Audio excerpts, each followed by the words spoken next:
The UK government has quietly made a move that will come as a relief to thousands of savers across the country, and it's a decision that reverses what many feared would be a significant overhaul of one of Britain's most popular tax-free savings options. Chancellor Rachel Reeves has now shelved plans to reform cash individual savings accounts, or ISAs, meaning that for now, savers can breathe a sigh of relief. You can still tuck away up to £20,000 a year into a tax-free ISA, protecting your hard-earned savings and investment returns from the grip of HMRC.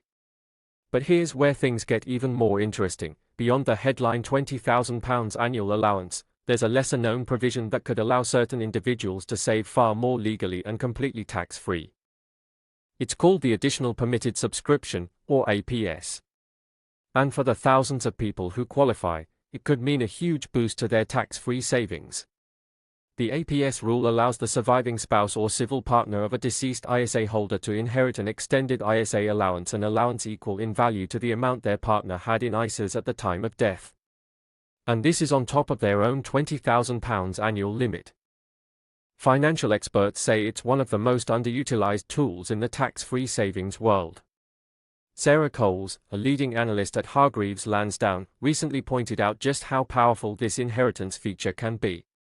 She explained that these inherited ISA allowances often go unclaimed simply because people don't know they exist. But if claimed properly, they can shield tens of thousands, sometimes even hundreds of thousands of pounds from being taxed in the future. Let's take a closer look at how this rule works. When someone passes away, their ISA doesn't immediately vanish into the hands of the taxman. Instead, their accounts become what's officially known as a continuing ISA. This special status allows the account to keep earning interest or investment growth for up to 3 years after the original holder's death. And during that time, the surviving partner has the right to claim what's known as the Additional Permitted Subscription.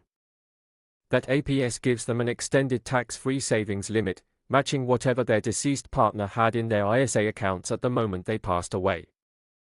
So if your partner had £75,000 saved across several ISA accounts, you could claim an additional £75,000 ISA allowance on top of your own £20,000 limit for the year. That means you could legally shield up to £95,000 from tax that year. But there are a few important conditions. First, you must have been legally married or in a civil partnership at the time of death. Simply cohabiting doesn't qualify. You also need to have been living together, and the APS claim must be made within 3 years of the death or within 180 days of the completion of the estate's administration, whichever gives you more time. This powerful tax break is one of the few ways ordinary savers can expand their financial safety net without getting caught in tax traps. And with tax thresholds frozen until at least 2028 under the current stealth tax policies, more people than ever are being pulled into higher tax brackets. So tools like the APS could be the difference between keeping your returns or watching them slowly eroded by income tax, dividend tax, and capital gains tax. But the APS isn't the only ISA-related headline this year.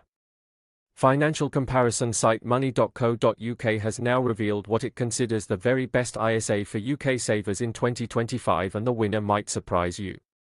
According to their latest analysis, the Wesleyan with Profit Stocks and Shares ISA has taken the crown as the top-performing product on the market.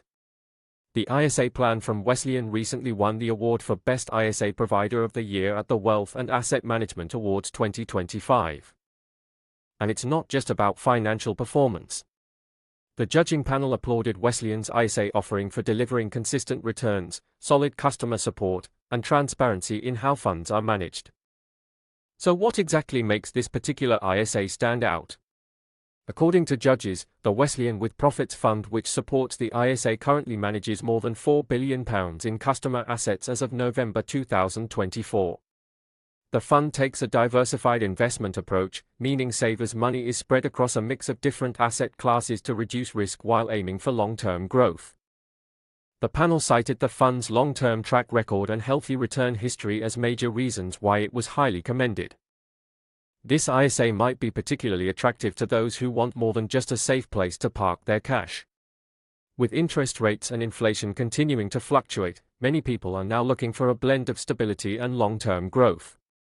Stocks and shares ISAs can offer exactly that, especially when managed by experienced fund managers and backed by a history of strong performance. But all of this comes with a caveat. With the Chancellor's U-turn on immediate ISA reform, the question remains, how long will these tax-free protections last? The Treasury is under immense pressure to boost public finances. And with a freeze on income tax thresholds already hitting millions through so-called fiscal drag, it's possible that ISAs could be in the crosshairs again before the next general election. Some economists have floated the idea of lowering the annual ISA limit, introducing tiered allowances, or even imposing new reporting requirements. For now, those ideas have been shelved.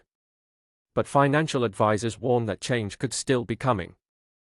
That's why experts are urging savers to act now, whether by maxing out their £20,000 annual ISA allowance, consolidating their savings into top-performing ISA funds like Wesleyan's, or making sure they understand their rights under the additional permitted subscription scheme. The message is clear: the ISA remains one of the last truly tax-free havens available to UK savers. But with stealth taxes quietly eating into paychecks, pension pots under pressure, and inflation continuing to erode the value of cash in the bank, understanding how to get the most out of your ISA has never been more important. If you're married or in a civil partnership, make sure both you and your partner are aware of the APS rules. Talk to your bank, ISA provider, or financial advisor and ensure that your accounts are properly documented. If your partner has already passed and you think you might still be eligible to claim the APS, don't wait. Review the date of death and the progress of estate administration. The clock is ticking, and missed deadlines could mean losing the ability to protect potentially tens of thousands of pounds from taxation. And while the ISA landscape remains unchanged for now, the broader economic backdrop in the UK is anything but stable. The new Labour government under Rachel Reeves is under increasing pressure to find new sources of revenue, and that could mean that today's tax shelters become tomorrow's targets. Already, income tax thresholds are frozen until 2028. That means every year your wages or pension income go up even by inflation, you could end up paying more tax, without the government ever officially raising tax rates. It's a classic stealth tax.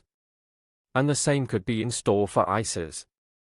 If policymakers decide to quietly lower the £20,000 annual ISA cap, or begin taxing interest earned above a certain limit, it could slowly erode the advantages these savings vehicles have long offered. That's why financial planners across the UK are urging households to act now before any future reviews threaten to clamp down on this vital source of tax-free growth. With the government confirming no immediate ISA changes, and with high-performing providers like Wesleyan delivering strong returns, this could be a golden window for savers to secure their financial future. But like so many benefits and entitlements in the UK tax and savings system, these opportunities are only useful if people know they exist. Stay informed. Stay proactive.